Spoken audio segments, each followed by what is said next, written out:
Today's news that those members of the BBWAA, the Baseball Writers Association of America, afforded the privilege of casting ballots, failed to elect even a single player to the Hall of Fame is unfortunate, if not sad. Those empowered to help the Baseball Hall of Fame and Museum document the history of the game failed to recognize the contributions of several Hall of Fame-worthy players. To ignore the historic accomplishments of Barry Bonds and Roger Clemens, for example, is hard to justify. Moreover, to penalize players exonerated in legal proceedings and others never even implicated is simply unfair. The Hall of Fame is supposed to be for the best players who have ever played the game. Several such players were denied access to the Hall today. Hopefully, this will be rectified by future voting. And with that quote, welcome to the 14th edition of Spec Commentaries. I am Spec Son, owner and founder of B-Spec Productions. Thank you for tuning in to this edition of Spec Commentaries.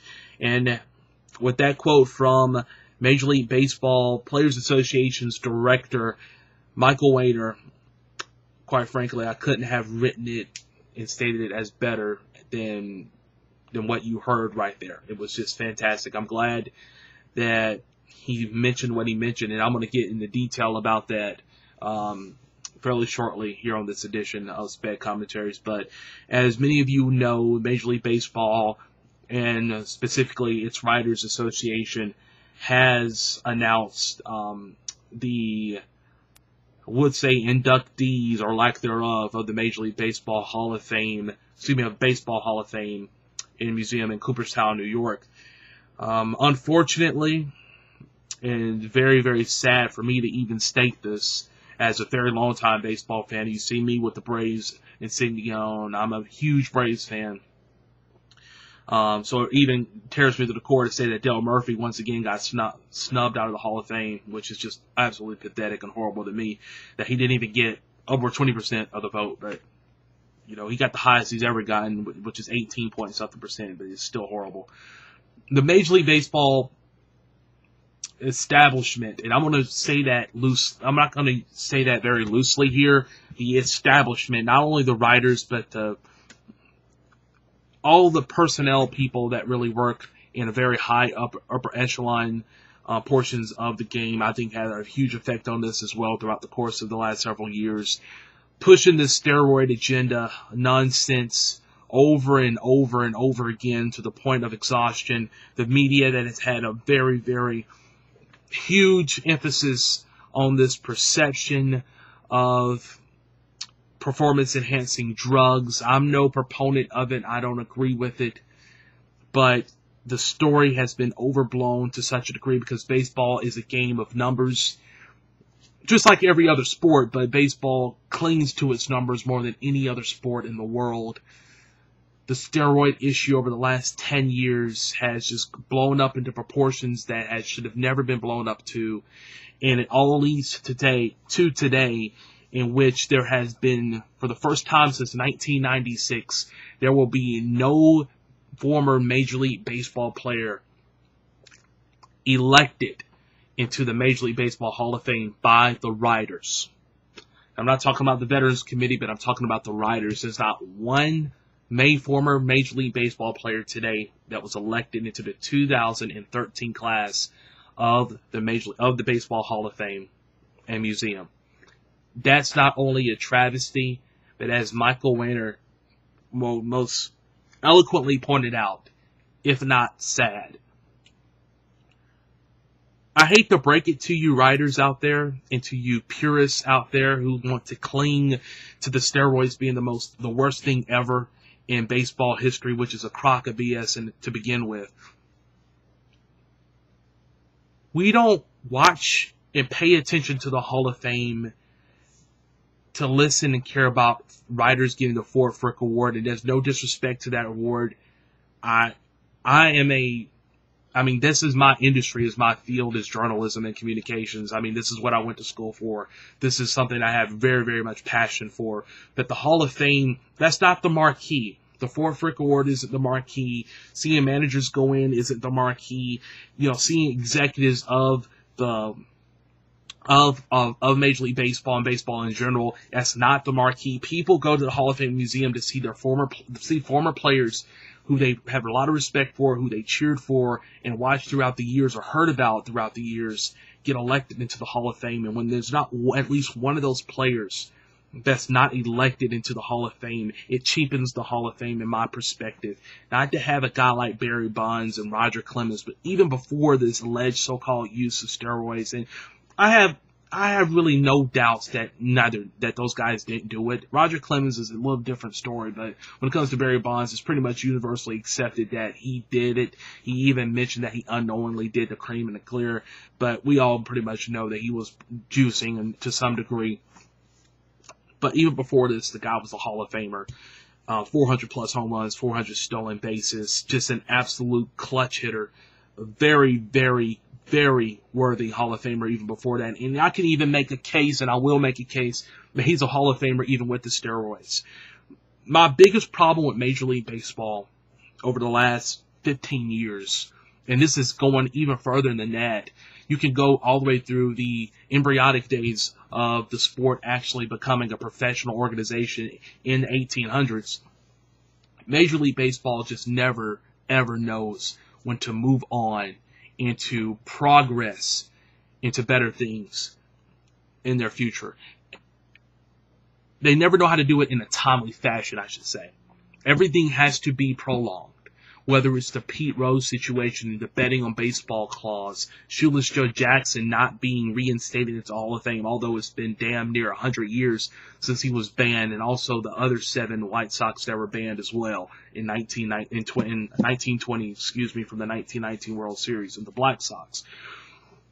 To the segregation that was prevalent in the game, it took so long for them to actually act on it. To getting amphetamines out of the game, although they are performance-enhancing drugs, and to me, they're just as beneficial as steroids are in terms of enhancing your performance on the field. Maybe not physically, but mentally, and I should say yes, physically in terms of your endurance and your stamina, and basically your all of your senses being in basically being in set for you to actually perform on that night in which you're down. Steroids do the same thing, and they also build up your muscle and your stamina. And I mean, it's the same crap. But it took Major League Baseball a prolonged period to get that out of the game. The same thing it did for the steroids to get that out of the game. But my thing is that although it took a lot of these other things other than steroids out of the game, players weren't being penalized that they're being penalized now because of the perception of steroids. And I'm no apologist for these players and for steroids. I think what they did was not in the moral sense of the game. But what in the hell is what in the hell is morality? When there's so much morality being tampered with, or has been tampered with, throughout the history of Major League Baseball. All of these arguments of steroid usage and stuff like that nature, to me, has really dampened a lot of fans' interest in the game. But I think more than anything, I think what it has done is really create the stigma and stereotype that these so-called cheaters ruin the game. And I don't believe that, because I think Major League Baseball right now is at its hottest peak that it's been in many decades in terms of fan popularity and also just as a business overall. So I think the influx of those players helped this boom period out a lot for Major League Baseball in terms of being financially competent, so to speak, over the last several years. But without me getting on a huge tangent about that, I do want to talk about some other players, notable players who did not get into the Hall of Fame as well. Craig Biggio. I've heard of the knock on, he played in this generation, and that the fact that Barry Bonds and Roger Clemens and some of these other steroid-infested guys throughout the 90s and the early 2000s hurt his chances indirectly from getting in the Hall of Fame, which I think is a crock of BS as well. Craig Biggio got a little bit over 68% of the vote. He should have been, in my opinion, a second-tier Hall of Famer. I don't think Craig Biggio is a first-ballot guy, although he was a second baseman, had several doubles, led Major League Baseball in terms of getting hit by pitch, was a very significant stat for a lot of you sabermetrics fans out there, because that means you're getting on base and you're contributing to your team in that regard. Has led Major League Baseball at one point. Never grounded into a double play on one season, which is just a phenomenal stat. Had over 3,000 hits as a second baseman. And, of course, as many of you know his story playing for the Houston Astros, he was a catcher at first. He had moved to the outfield. He had been a second baseman. He had played really all over the field. And for him to not get the Hall of Fame yet, I think is a little bit justified, because I don't think he's a first-tier guy, but I think you can easily make a case that he is. So I think in a normal year, I think Craig Biggio probably would have still wasn't going to get in on first ballot, but because the steroid so-called guys did not get those votes, a lot of those votes went to, in my opinion, Craig Biggio. Jeff Bagwell is another name that has not gotten enough credit for not getting into the Hall of Fame. To me, Jeff Bagwell was a first ballot Hall of Famer. For the numbers that he put up, he was really, in my opinion, the biggest star for the Houston Astros, and really in the Central Division of the National League throughout the 1990s. I think he was a very, very integral part to the success of that team during the mid to late 90s and even into the early 2000s. And I think perception hurt Jeff Bagwell as well, but he should have been a surefire Hall of Famer, in my opinion, on the first ballot. I've already mentioned Barry Bonds. There's not enough left for me to really say about that. It's just a shame that he's not elected into the Hall of Fame. Roger Clemens as well. Basically the best pitcher, in my opinion, besides Greg Maddux, throughout the 1990s. And I don't say that just because I'm a Braves fan. I mean, Greg Maddux won 4 straight Cy Youngs, and the dude was just absolutely incredible throughout the 1990s. But for Roger Clemens not to get in the Hall of Fame, to me, is sad. He was exonerated, so to speak, from his court cases with Greg McNamee, and also with the perjury case he had with the federal government, exonerated with that as well. And although I think there's a really high suspicion that Clemens probably did it, the Mitchell report says that he did it, although I take the Mitchell report with a grain of salt. I saw that nothing more than a witch hunt. I do think Clemens probably did something, engaged in some performance enhancement activities, but I'm going to say it like I said it, I've been saying it for years. This stuff wasn't against the rules in Major League Baseball, and people want to harp on federal cases and stuff like that and saying that it was against the law not to have a doctor's prescription for it and all this other crap. I don't want to intertwine federal laws with Major League Baseball laws, because Major League Baseball is free from antitrust laws in this country. I can go in deep detail in regards to that too. I'm not going to, but there's a lot of leeway in that regard too, if you want to give your argument in terms of being federally responsible in terms of being a citizen of this country, and also playing Major League Baseball in this country as it being a job. But I'm not going to go into that either. But what I am going to say is that I'm very disappointed. I didn't even mention Sammy Sosa, Mark McGwire, really anybody you can think of. Fred McGriff, poor Fred McGriff, who's still not in the Hall of Fame, is just a sad, sad state of affairs. This guy, 400 home runs, one of the best power hitters of the 1990s, and he's lumped up into this category as well. And my biggest problem with this is that as we go into the future, there's going to be more guys from the era in which I grew up watching baseball as a kid who are not going to get recognized and have some finality into their career, have some sort of end to their career. To cap it all off with the Hall of Fame is just really sad. There's a lot of guys who are so-called suspicious of steroid usage. And the writers have made it clear that they're not going to put anybody who they feel has any suspicion of steroid usage in the Hall of Fame. And Mike Piazza not getting the Hall of Fame is another guy, which is mind-boggling to me, because he's absolutely the best offensive catcher ever to play the game And yet, he's not in the Baseball Hall of Fame on first ballot. That's sad to me. When I look at this Hall of Fame class, Barry Bonds, Roger Clemens, and Mike Piazza, no doubt should have been in a Hall of Fame. For the writers not to vote them in shows that they definitely have an agenda. They have a bias. And they're trying to tell everybody that, hey, we're the law. We're holier than thou. And we're not going to let any of these guys get into the Hall of Fame. And if they do, they're going to wait a very long time. My thing is, what does it say about the state of Major League Baseball and the state of the game on a perceptual basis that your all-time home run hitter, one of your best pitchers of all time, most Cy Youngs ever, Barry Bonds in terms of him being having the most MVPs ever, cornerstones of your product during the 90s that helped you out during the boom period in terms of increasing popularity, engaging fan interest, they are not in the Hall of Fame. Your best hitting catcher of all time is not in the Hall of Fame. And a plethora of other players who, because of this suspicion and this perception of the writers and their personal agendas, are not in the Hall of Fame. It's a sad state of affairs. Compounded by the fact that your all-time hit king isn't in the Hall of Fame.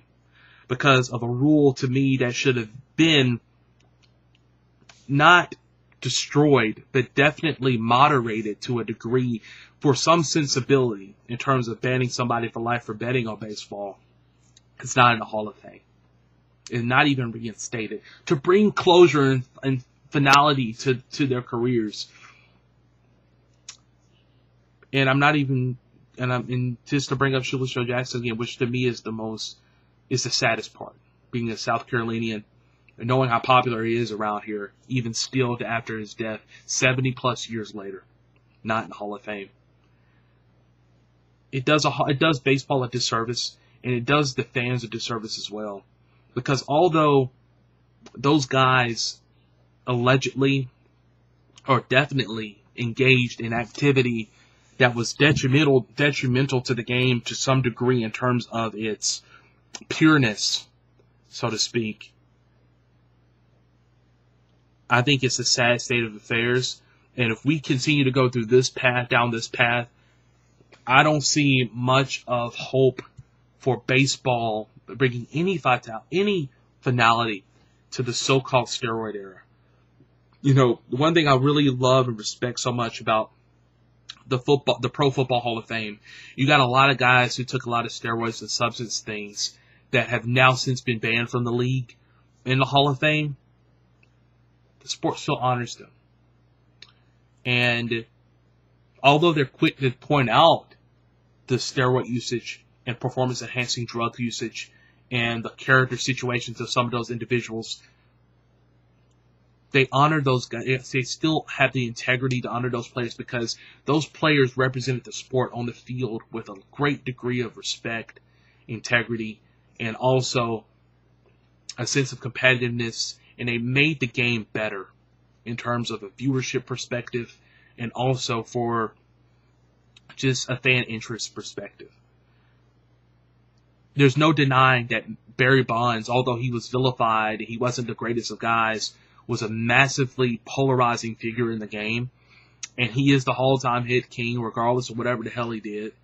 And he was a very, very popular figure in the game. Roger Clemens in the same way in terms of a pitcher. I think you honor those players and you allow the water cooler talk to digest, but nothing's going to change in terms of their records. Nothing's going to change in terms of suspicion of their usage. I think the biggest thing is to deal with it and basically say, all right, this was an error that happened. Okay, we're going to quantify their stats, so to speak, based on the era in which they played. And since there's suspicion with everybody, and to me, there's suspicion on records all the way through baseball in so many different ways. I think to ignore their accomplishments and to say that we're going to make these guys wait 5 to 10 years to get in the Hall of Fame when they're clear surefire Hall of Famers or just on the brink of being first ballot Hall of Famers and they have to wait extra time for it is sad.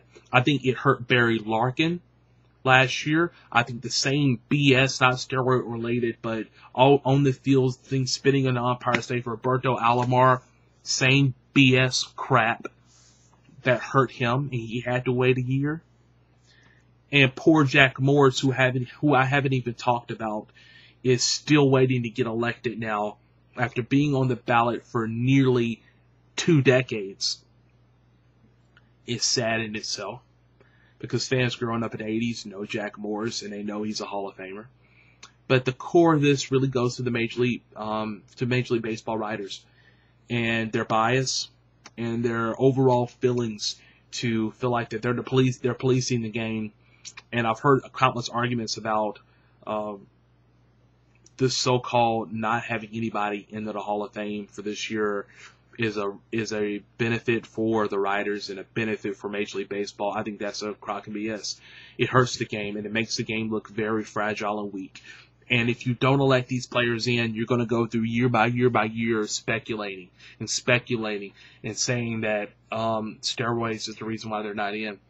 And I'm hearing a lot of these holier-than-thou Hall of Famers already who want to beat their chest, so to speak, and say that they're never going to go back to the Hall of Fame if one of the so-called cheaters is elected. I say shut the hell up, and I think you're a piece of crap as well because you're a player, and if it's not against the rules and the confines of the rules, and you have an opportunity to advance your career 3, 4, 5 years down the road, not saying that it's right, but saying that this is the rules that we're playing by, saying that you're not going to do it, and also saying that this is just beneath me, to me speaks a lot about you and your PR image trying to protect that, because I'm going to tell you right now, if I had an opportunity to take a pill or something of that nature and make a little bit more money and prolong my career and knowing that it's not against the rules of Major League Baseball, I'm probably going to highly consider doing it.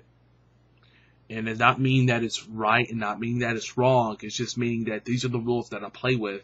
If I'm going to try to get that extra edge, I'm going to try to do it. So I think those players that are criticizing those, the same people that probably took greenies and Phanomies that stay afloat during the course of the game to increase their performance, I think that's extremely hypocritical and wrong on them. But I know in this particular spec commentaries, I'm coming off as a so-called apologist for the players, but I think it's long overdue that I just say this because I know a lot of fans out there are feeling the same way.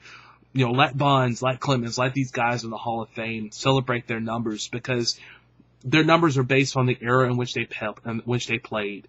Ballparks were enclosed a lot more than they were 15, 20, 30 years ago. The fences were pulled in, is what I mean to say.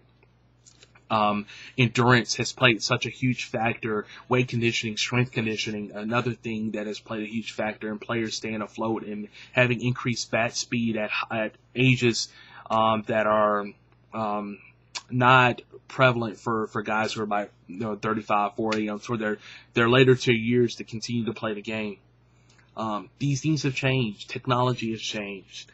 There's a lot of factors in terms to me of why the so-called steroid era inflated numbers so much, because it wasn't just the substances in which those players took. It was also because of several other factors that were occurring in the game that increased their numbers to the degree that they increased. But there's no doubt about it that performance-enhancing drugs played a huge role in that.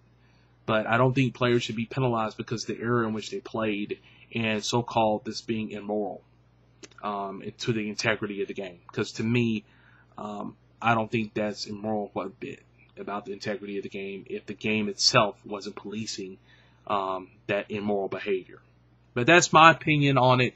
I hope that next year will be a different story, but it's not going to be. Barry Bonds, by getting in at 30%, same thing with Roger Clemens, aren't going. They're traditionally, if you know that, if you understand and know that trend, they're not going to get in the Hall of Fame for the next 5 or 6 years, if at that. and that's sad. But I'm looking forward to next year. Greg Maddux and Tom Glavine as a Braves fan. I can't wait. I'm probably going to be there in Cooperstown, New York, if they are elected to the Hall of Fame. And if they're not first ballot, then there's something really, really wrong with the whole damn process, and they need to change it. But this was Spec Commentaries. I know that some of you disagree vehemently on what I stated, and I know there's going to be some of you that do agree with what I stated. But I do encourage all the fans out there to do exactly what I'm doing right now of Major League Baseball. Please go out there and voice your concerns, your approval, or your dislike of the Hall of Fame in the current 2013 class, which will be a bunch of executives, writers, and so to speak, that will be in the Hall of Fame and enshrined in Cooperstown this year in 2013 during the summer. I'm Spec Son. Thanks for watching Spec Commentaries number 14. Hope to speak with you next time and talk about something that's a little bit more pleasant, so to speak, than having a vent and rant on this baseball Hall of Fame that's just beyond crazy to me. Get Pete Rose, get Shoeless Joe, get Barry Bonds, get them all. We all know they're Hall of Famers. Put them in there. I'm Spec. Have a good one. Peace and peace. Check you out next time.